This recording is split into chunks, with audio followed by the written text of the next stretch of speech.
Bismillahirrahmanirrahim. Mu koyi Larabci da Turanci a sauƙaƙe. Darasi na 2, zango na 3. Yau ma kamar da aka saba, mun zo muku da sabbin kalmomi da Larabci da Turanci da ma'anonansu zuwa ga Hausa. Ga su kamar haka.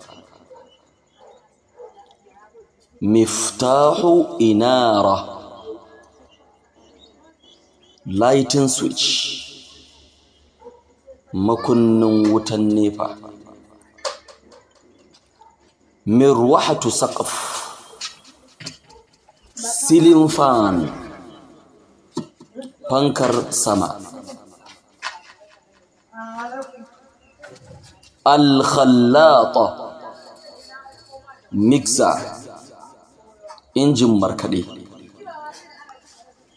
Alatu taswir,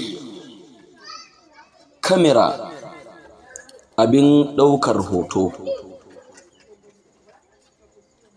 A'ilatun, family, iyali. Suratun, picture, hoto.